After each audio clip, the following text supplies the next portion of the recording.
नमस्कार जी, मैं राजकुमार और आप देख रहे हैं तेजी टेल। तो आज सुनाता हूँ एक भूतों की कहानी और राजकुमार की जुबानी। तो आज मिलते हैं एक नई कहानी के साथ। तो ये कहानी है, एक घटित घटना है जो आपको एक कहानी के रूप में मैं सुनाने जा रहा हूँ। और ये है एक महाराष्ट्र के छोटे से गांव के रहने वाले हरी शर्मा। उन्होंने मुझे बताया कि मुझे राजकुमार जी के एक बार मुझे शहर ऑफिस के काम से जाना हुआ। जब ये शहर पहुंचे तो वहाँ पर पता लगता है कि ये कार्य आपका आज नहीं वो कल होगा। कोई होटल बुक किया नहीं था और वहाँ से गांव भी करीब 300 साढ़े 300 किलोमीटर। तो ऐसा भी नहीं था कि तुरंत आ जाओ और फिर सुबह चले जाओ। तो उन्होंने क्या करा, अर्जेंट में गए, वहाँ पास में होटल था तो वहाँ पर जाके एक कमरा लेने के लिए गए। तो वहाँ पर देखा कि सारे होटल के कमरे बुक थे, एक भी कमरा खाली नहीं था। तो उन्होंने जाके वहाँ पर जाके रिसेप्शन पे जाके रिक्वेस्ट की कि भैया एक मुझे अर्जेंट में एक कमरा दे दो, मुझे एक ही रात के लिए चाहिए। रिसेप्शन पे वो बोल रहा है कि अंकल हमारे यहाँ पर एक भी कमरा खाली नहीं है, सारे भरे हुए हैं। बोले कैसी व्यवस्था कर दो, हमारी आज ही रात का काम है, सुबह मैं चला जाऊँगा, मेरा कार हो जाएगा, गाँव चला जाऊँगा। बोले नहीं अंकल मेरे पास नहीं। बोले यार तू कैसे भी जुगाड़ कर, पैसा जो है ना एक्स्ट्रा ले ले। पैसे का जब लालच दिया तो बोला कि देखो अंकल एक कमरा मेरे पास खाली है पर हम किसी को देते नहीं है वो कमरा। बोले क्या कारण? बस कह रहे कारण नहीं, हम देते ही नहीं है उस कमरे को, और लेना है तो आप अपनी रिस्क पे ले लो। बोले दिखाओ कमरा। तो कमरा दिखाया। कमरे में ताला लगा हुआ था बाहर से, पर अंदर से बहुत अच्छा था, पर किसी को कमरा दिया नहीं जाता था। बोले कमरा पसंद आया, आप दे दो मुझे, आप जो भी चार्ज बोलो मैं दे देता हूँ। बोले अंकल इसमें आप रह रहे हो, आप अपनी मर्जी से ले रहे हो और जो भी कुछ हो वो आप संभाल लेना। बोले ठीक है, देखी जाएगी जो भी है। वो आराम से अपने कमरे में आए और रात को जो भी होटल में खाना वाना मिलता है उसके खाने के बाद अपने कमरे में वो लेटने चले। कुंडी बंद कर ली।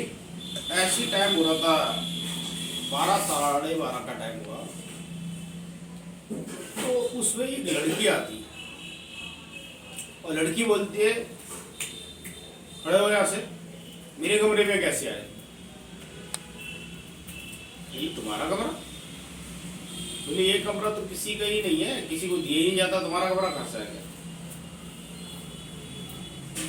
बोले आपको ज्यादा बहस मत करो, इस कमरे से भागो, ये कमरा मेरा है। बोले आपने बुक किया था क्या? बोले हाँ मैंने बुक किया। बोले रिसेप्शन पे तो उसने बोला कि किसी का बुक नहीं है, हम देते ही नहीं है अपनी बात से। तो आप कैसे कह रही हो कि आपका है? बोली मेरे से ज्यादा बहस मत करो, यहाँ से तुरंत के निकलो, ये कमरा मेरा है। बोले नहीं आऊंगा, क्या करेंगे, पैसे दिए मैंने। अब थोड़े दिमाग लगाया कि यार मैंने तो कुंडी बंद है, अभी भी बंद है दरवाजे की कुंडी, और ये आई कहाँ से?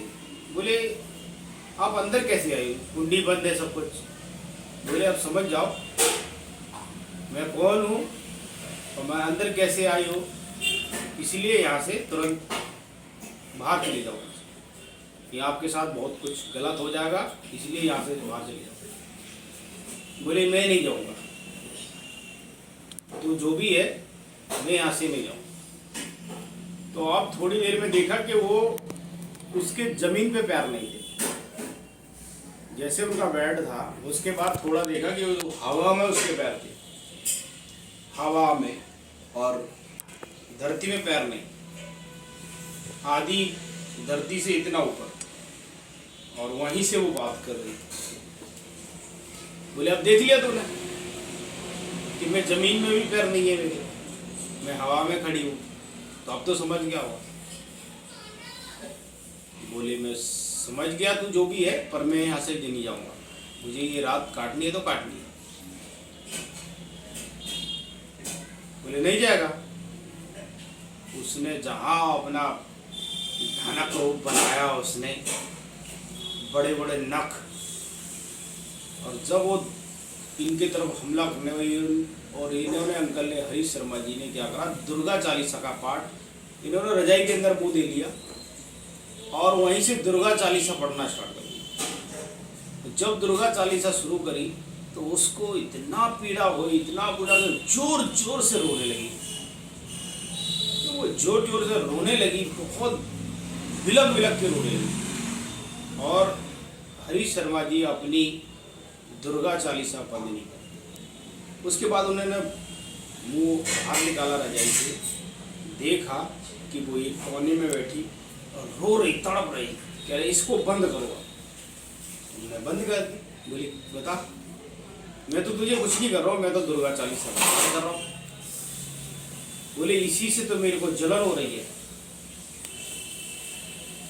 बोले अच्छा, तू भाई बता तो, तू इसमें कैसे है और कब से तू यहाँ पर है, क्या कारण था? बोले अंकल, मैं कॉलेज में पढ़ती थी, 3 मेरे फ्रेंड थे, एक मेरा बॉयफ्रेंड था और बाकी वो बेस्ट फ्रेंड।